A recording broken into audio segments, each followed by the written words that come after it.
Hey there guys, it is Josh Siwasepl and welcome to my final thoughts on Asura's Wrath for the PlayStation 3, where I talk about the good, the bad, and what it was like to let's play the game. First up, I probably will be talking about some plot points in the game, so if you want to skip to my spoiler-free summary of the game, click the time on screen now. And, as I just said, this is on the PS3 version, and I went into this game completely blind. So, without further ado, let's get started on the good of Asura's Wrath.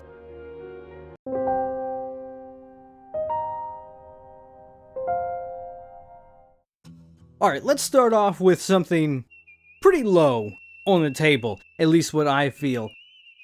The music. Now, when I say low on the table, I do not mean that this is not amazing, great. The music really works in this game. It fits the exact style that I think they were trying to go for. It really gets you hyped up and pumped up and excited to see what's going to happen and very over the top. It has a great way of escalating the game to the point that I think the developers wanted to escalate it. And that works in tandem with the art style, as well as pretty much everything else in this good section. It all is like a fine working machine. When one cog is turning, another is making it turn, and so on and so on. So the art, the music, and the gameplay and all that, it all kind of blends and makes it work. So the music escalates what is happening on the game with the gameplay based on the art style, and it's so over the top. That is a big key word in this game. Over the top. Because that's what this game is. If you have ever watched an actual episode of Dragon Ball Z, not a filler episode, but an actual, like, main villain fight episode of Dragon Ball Z, that's what this game is almost constantly. I mean, one moment you go from crawling out of what is equivalent to hell, what I imagine, and you look weak and frail, to fighting a guy the size of Earth and shattering him with your fist just pounding into his giant finger. And he just shatters and implodes. And that's the first boss. So when that is the beginning, it really sets it up at a high note. And there are some low notes, but it's mainly a bunch of high notes. It just keeps going strong with the overtopness. Even the voice acting is over the top, which, I will add, is wonderfully done. I think the cast did an amazing job. Especially the voice of Asura. I think he did a fantastic job. All of it's over the top. Constant screaming. Again, it's a Dragon Ball Z episode at the high point. So constant yelling, constant screaming, constant throwing punches, constant big villain bosses. It's crazy. Non-stop. Unfortunately for the game, that's kind of where it ends. The big pushing force of this game is that it is over the top. But when you peel back the surface, things don't look too well. So let's move on to the bad of Asura's Wrath.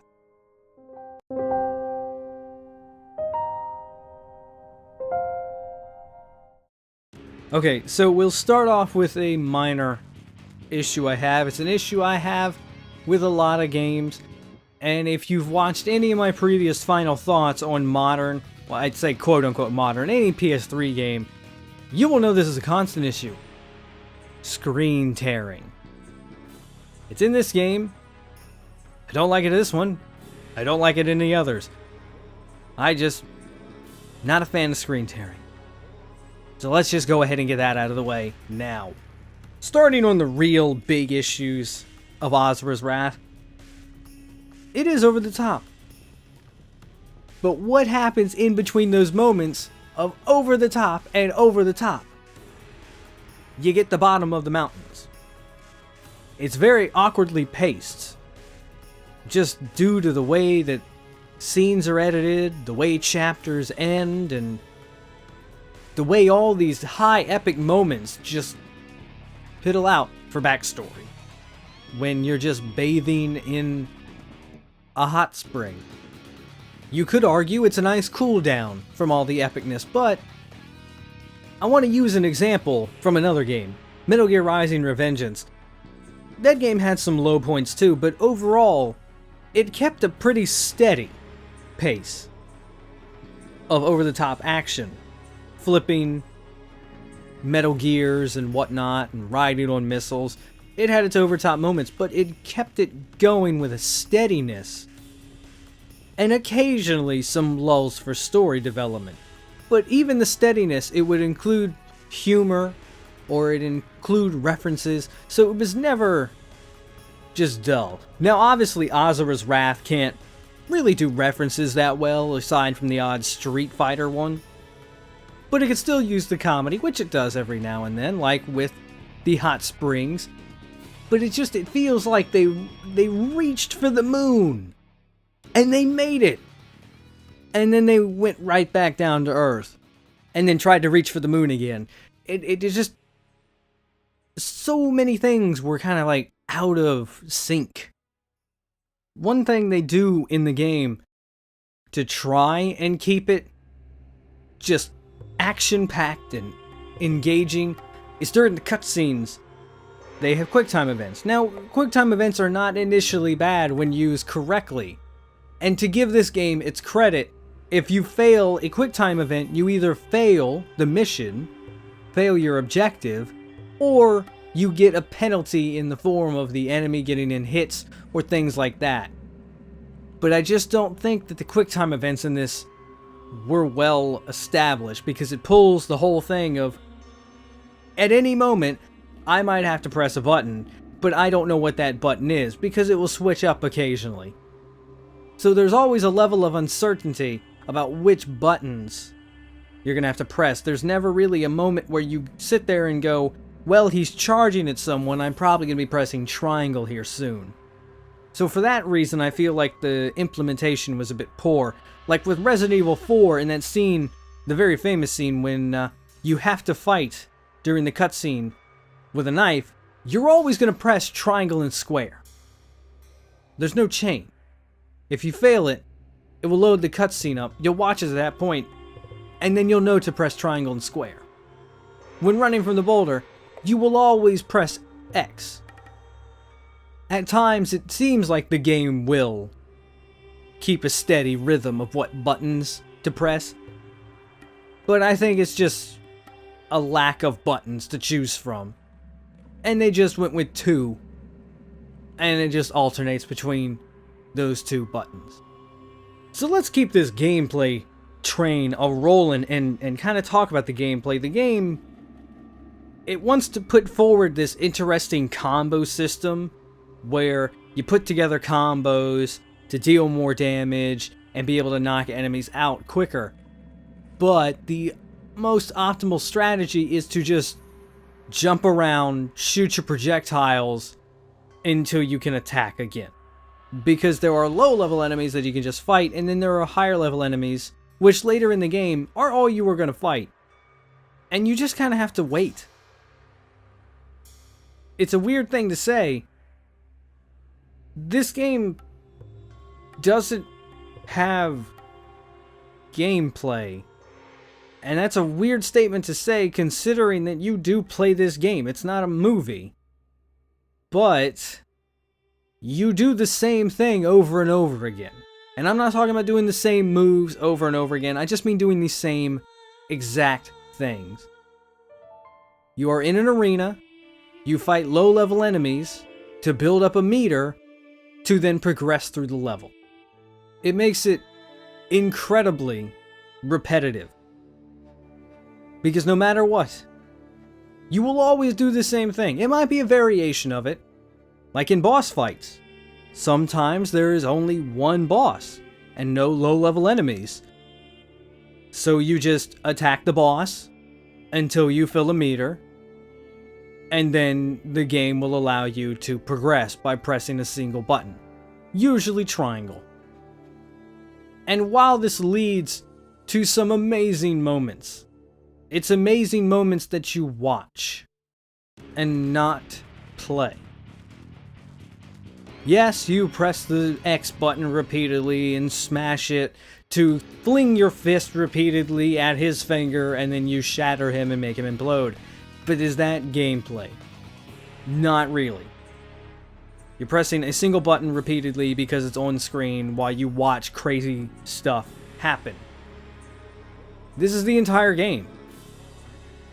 Even when the game will change up what is happening on the screen, you are still doing the same thing. If you are firing at a boss while you both run alongside each other and he flings missiles at you and you're firing whatever your particle beams are, you're doing it to fill up a meter to then see another cutscene. There is no real progress in this game, and I don't mean that the story is boring and there's no real character progression. I mean there's no progress. When you punch an enemy, you don't feel like you're punching an enemy.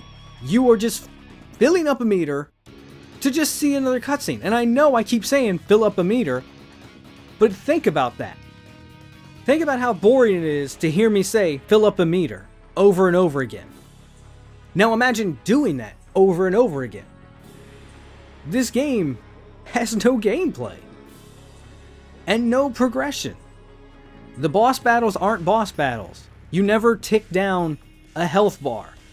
Your normal attacks hardly do anything, if next to nothing, to their health. It's all, once again, filling up a meter to see a cutscene, and then magically, like a quarter of the boss's health is gone. It's a real sad thing to say, because I genuinely thought watching all this cool stuff happen was fun, but I wasn't doing anything. I never felt like I earned my right to see those cutscenes. I don't do anything during them, aside from the QuickTime events. I don't do anything spectacular. I punch people and then see a cutscene.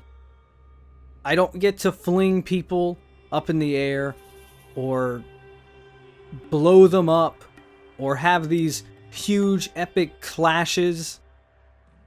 The game gets that, not me.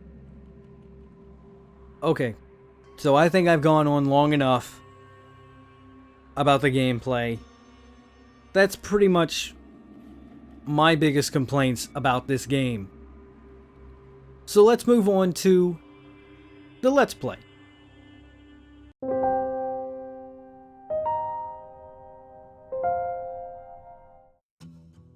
The Let's Play was a little weird. While I had fun doing the Let's Play, editing episodes got a little weird because of the way chapters are set up. Like, it would start the cutscene for the next chapter before the next chapter. It's a bit weird. So I just had weird issues trying to decide where to cut the episodes, especially at the beginning when I was still learning it. And there's also a lot of copyright issues with this game. Capcom really love to copyright it, so much that I was still dealing with copyright issues to the point of at recording this. So if you are going to Let's Play this, be wary of that. Those are the two big things that I wanted to talk about with the Let's Play.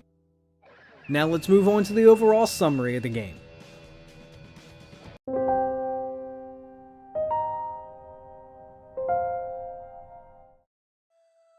Asura's Wrath is a fun roller coaster ride with some amazing cutscenes that are over the top that any Dragon Ball Z fan would fall in love with, but has an extreme lack of repetitive gameplay that has no substance. All you do is fight enemies to fill a meter so that you can view another cutscene. You basically have to wait for the game to tell you when you're allowed to see the next cutscene. You have no choice in the progression of the game, aside from choosing whether or not to press the button to view the cutscene, and the common QuickTime events that appear during those cutscenes.